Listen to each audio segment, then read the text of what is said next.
नमस्कार दोस्तों, मेरे चैनल में आप सभी का स्वागत है। आज मैं आपके लिए बिल्कुल नया विषय लेके आई हूँ।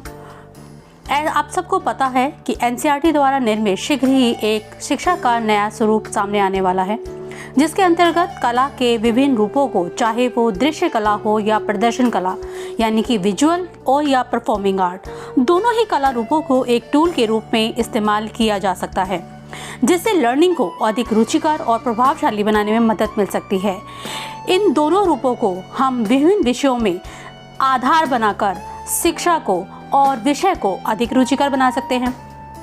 इस अवधारणा का नाम ही है कला समेवित शिक्षा, जिसकी जानकारी प्रत्येक शिक्षक को होनी आवश्यक है। इसी को ध्यान में रखते हुए कला समेकित शिक्षा, जिसे इंग्लिश में आर्ट इंटीग्रेटेड लर्निंग यानी कि AIL के नाम से जाना जाता है, आइए आज हम विस्तार से इस पर चर्चा करते हैं। एनसीईआरटी द्वारा निर्मित शिक्षा का बिल्कुल नया स्वरूप, जैसे कि आप देख रहे हैं, कला समेकित शिक्षा आर्ट इंटीग्रेटेड लर्निंग अनुभवात्मक अधिगम का एक शैक्षणिक तरीका, यानी कि बच्चे केवल रटेंगे नहीं, बच्चे अनुभव से, अपने एक्सपीरियंस से कुछ सीखेंगे। और ये कैसे सीखेंगे? विभिन्न विषयों में आधार बनाकर। अगर मैं इसकी प्रस्तावना पर देखूं तो प्रस्तावना पर अगर हम देखें तो आइए शुरू करते हैं। अन्य विषयों के साथ कला के एकीकरण का अर्थ है कलाएं, दृश्य कला, विजुअल आर्ट, प्रदर्शन कला, परफॉर्मिंग आर्ट और साहित्य कला, लिटरेरी आर्ट, शिक्षण अधिगम यानी कि सीखने सिखाने की प्रक्रियाओं का एक अभिन्न अंग बन जाती है। इसका तात्पर्य कला समेकित पाठ्यक्रम को अपनाने से भी है, जिसमें कला शिक्षा कक्षा में सीखने का आधार बन जाती है। पाठ्यक्रम में अगर कला का समावेश हो तो इससे अवधारणाओं को स्पष्ट करने में मदद मिलती है। कला समेकित पाठ्यक्रम विभिन्न विषयों की सामग्री को तार्किक, शिक्षार्थी केंद्रित और अर्थपूर्ण तरीके से जोड़ने के साधन प्रदान कर सकता है। कला अगर केंद्र बिंदु हो तो गणित, विज्ञान, सामाजिक विज्ञान तथा भाषाओं और उनकी अमूर्त अवधारणाओं के बीच में एक ऐसा संबंध स्थापित किया जा सकता है, उन्हें आपस में जोड़ा जा सकता है और प्रभावी ढंग से उन्हें सिखाया जा सकता है। इस तरीके से सीखना समग्र, आनंदपूर्ण, अनुभवात्मक बन जाता है। यह मॉडल उदाहरणों के साथ एक यह रेखांकित करता है कि कैसे कला को विभिन्न विषयों के साथ समेकित किया जा सकता है। वह उन चरणों को भी इंगित करता है जिसमें समन्वय बेहतर ढंग से सीखने सिखाने के तरीकों को प्रस्तुत करता है। आप सबको पता है कि बच्चे जो हैं अपने अनुभवों से अधिक सीखते हैं, तो अगर हम विभिन्न विषयों को सिर्फ थ्योरी यानी कि सिद्धांतों के अलावा अतिरिक्त अगर हम उन्हें व्यवहार में कुछ नए तरीके से जोड़ के सिखाएं तो सीखना कितना ही आनंदपूर्ण होगा, यह आप सब जानते हैं। तो इसी की एक नई शुरुआत एनसीईआरटी द्वारा की जा रही है और जल्दी ही शिक्षकों को यह ज्ञान होना चाहिए कि कौन सी नई चीज़ हमारे शिक्षण में अपनाई जाएगी। आइए शुरू करते हैं। सबसे पहले हम जानेंगे कि एनसीईआरटी द्वारा इसका उद्देश्य क्या निर्धारित किया गया। सबसे पहले कि कला शैक्षणिक माध्यम कैसे बन सकती है और प्रत्येक बच्चे के सीखने और समग्र विकास में इसके प्रभावों को समझने की आवश्यकता है। दूसरा कि बच्चे की जो रचनात्मक अभिव्यक्ति है उसका पता लगाने के माध्यमों के रूप में भी कला अनुभव यानी कि विभिन्न कला रूपों के साथ उसका परिचय करवाना, विभिन्न विषयों के जो शिक्षा को रोचक बनाने के लिए योजना बनाना और आयु उपयुक्त कला अनुभवों के आयोजन की योग्यता हासिल करना। और वास्तव में ये जो आर्ट इंटीग्रेटेड लर्निंग है, न केवल बच्चों के लिए बल्कि टीचर के लिए भी एक नया अनुभव होगा। टीचर किस तरह से इन कला यानी कि विजुअल और परफॉर्मिंग आर्ट को अपने विषय का अंग बनाकर कैसे आनंदपूर्ण और मजेदार तरीके से अपने विषयों को बच्चों तक पहुंचा सकते हैं, उन्हें सीखने के सरलतम माध्यम सिखा सकते हैं, ये अपने आप में रोचक है। सबसे पहले हमारे मन में प्रश्न उठता है कि कला समेकित शिक्षा क्या है। जैसे कि मैं आपको पहले ही बता चुकी हूँ, शब्दकोश में एकीकरण यानी कि समेकन का अर्थ होता है संपूर्ण इकाई बनाने के लिए भागों को मिश्रित करने या जोड़ने का कार्य। इस प्रकार कला एकीकरण का अर्थ है विभिन्न पाठ्यक्रम क्षेत्रों के सीखने सिखाने के साथ कला का संयोजन करना। भाषा, सामाजिक अध्ययन, विज्ञान, गणित जैसे विषयों को कला के साथ परस्पर संबंधित करने के लिए तैयार किया जा सकता है। कई बार कला बहुत सरलता से विज्ञान की अवधारणाओं को स्पष्ट कर सकती है। इस प्रकार विषयों की जो हमारी अमूर्त अवधारणाएं हैं उनको विभिन्न कला रूपों का प्रयोग करके समझने में आसान और मूर्त रूप दिया जा सकता है। आप देखिए कि अगर हमें बॉडी स्ट्रक्चर के बारे में जानकारी देनी है तो हम बच्चों से उनके बॉडी स्ट्रक्चर से संबंधित कोई पोस्टर बनवा ले या कुछ उनसे परफॉर्मिंग आर्ट करवा ले, जिसमें वो अपने एक बच्चा अपने अंग के बारे में जो है बताए, जैसे कि कोई आंख बन जाए, कोई नाक बन जाए, और कोई जो है उसके बारे में जिस तरह से परफॉर्म करे, नाटक प्रस्तुत करे, तो वो सब बच्चों को जो है सीखने में और लर्न करने में बड़ी मदद मिलेगी और बच्चों को पता चलता जाएगा कि कैसे जो है हमें जो है एक मज़ेदार तरीके से वो सीख रहे होंगे। और इसमें कला जो है साध्य नहीं साधन बन जाएगी, ताकि बच्चे बड़ी आसानी से नाटक के द्वारा जो है प्रत्येक आर्ट को जो है सीख सके, चाहे विज्ञान हो, गणित हो। और आपको पता है जब तक ये व्यवहारिक रूप ना ले ले बच्चों को सरलता से समझना मुश्किल होता है। तो ये बड़ा ही सराहनीय कदम है एनसीईआरटी द्वारा जो ये कला समय की शिक्षा का जो शुरू करने का जो एक प्रक्रिया है, बहुत ही सराहनीय कदम है। यह कला का मूल्यांकन करने को भी बढ़ावा देता है। इसमें समग्र संपूर्ण शिक्षण कहा जा सकता है। कला अभिव्यक्ति के लिए एक भाषा प्रदान करती है और यह अभिव्यक्ति कला के दृश्य इनके विजुअल और परफॉर्म के रूप में हो सकती है। अब जैसे कि मैं बता चुकी हूँ कि दृश्य कला यानी कि विजुअल आर्ट और प्रदर्शन कला यानी कि परफॉर्मिंग आर्ट में क्या तात्पर्य है। ये किसी भी रूप में हो सकता है, पेंटिंग में, फोटोग्राफी में, प्रिंट मेकिंग में, स्टेज आर्ट, जैसे आप नाटक ले सकते हैं, इसमें क्ले मॉडलिंग करा सकते हैं, मूर्ति कला करा सकते हैं। तो किसी भी रूप में ये आप इसमें अपने विषयों में इसे जोड़ सकते हैं और बच्चों को वास्तव में रोचक लगेगा और सीखने के जो माध्यम हैं वो भी सरल से सरल हो जाएंगे। अगला प्रश्न हमारे पास आता है कि कला समेकित अधिगम जो शिक्षा के जो समावेशी ढांचा है, इंक्लूसिव सेटअप है, उसमें कैसे सहायक है। हम सबको पता है कि कला का जो सबसे जो महत्वपूर्ण पहलू है, इसमें कोई सही या गलत उत्तर नहीं होता है। ज्ञान को अनुभवात्मक तरीके से प्राप्त किया जाता है।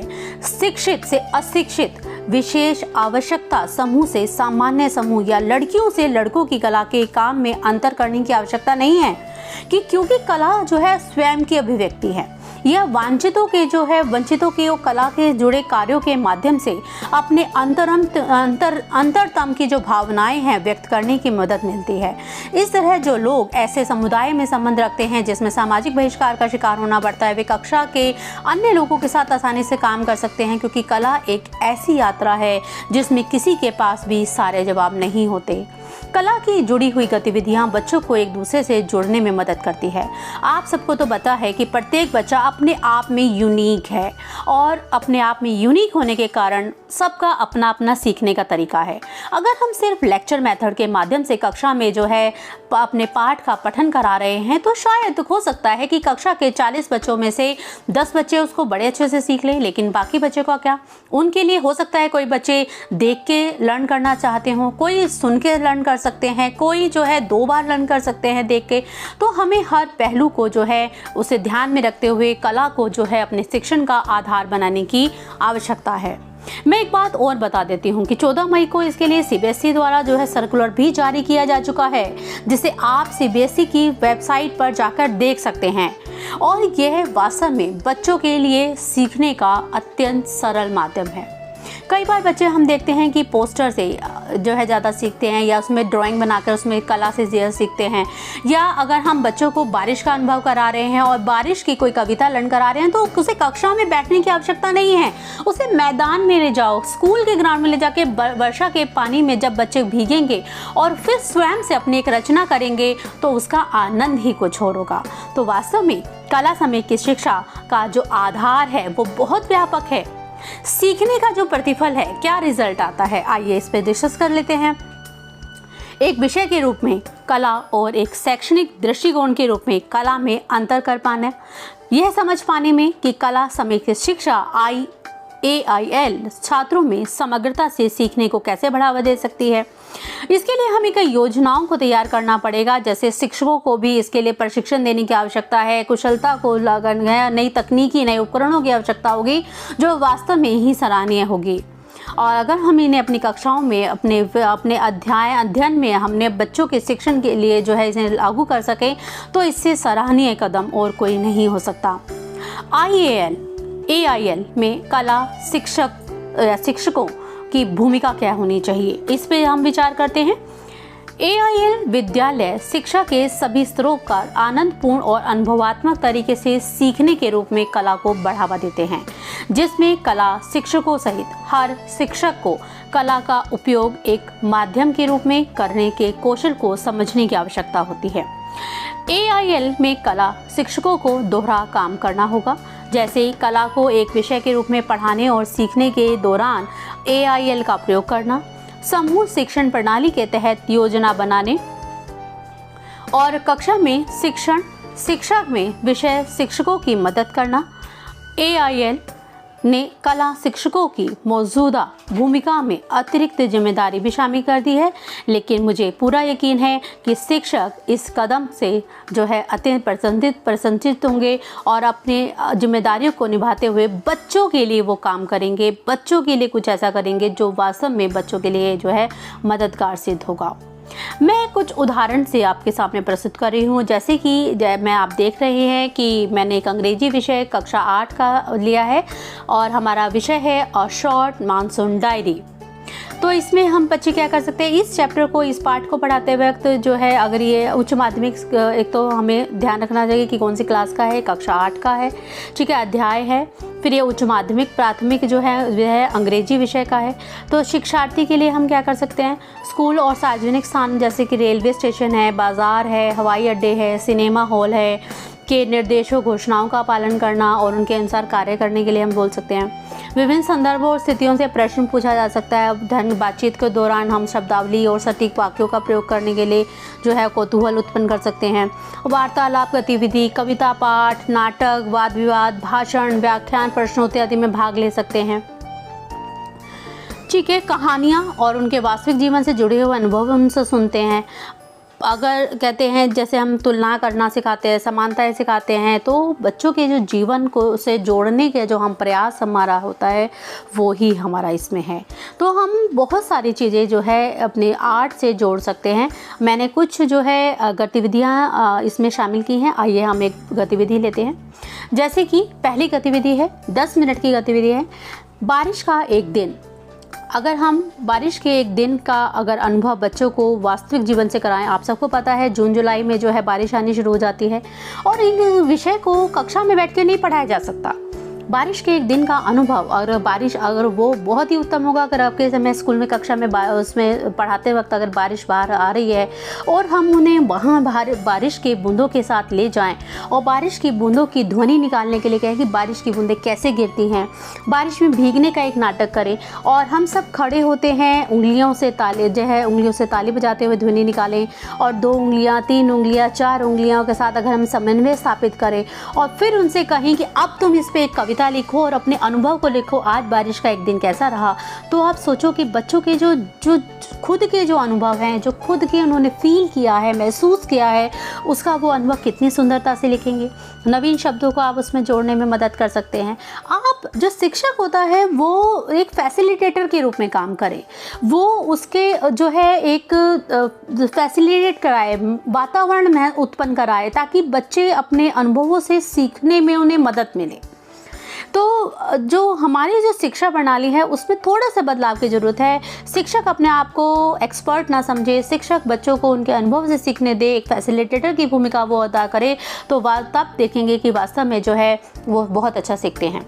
एक और गतिविधि लिए, जैसे कि बारिश पर अगर नाटक का खेल कराए, समूह बनवा लें हम और गतिविधि शुरू करने, तो इस प्रकार से हम कुछ ये नाटक जो है आप नुक्कड़ नाटक के रूप में करा सकते हैं, ये नाटक आप ग्रुप में करा सकते हैं और बहुत सुंदर तरीके से बच्चे जो हैं अगर इस तरह से प्रस्तुत करें, या उस पर कोई आप पोस्टर बनवा लीजिए या आप उस पर जो है कुछ कविता लिखवा लीजिए, तो आप ये देखेंगे बच्चे कितने मन से जो है इस कलाओं को करते हैं।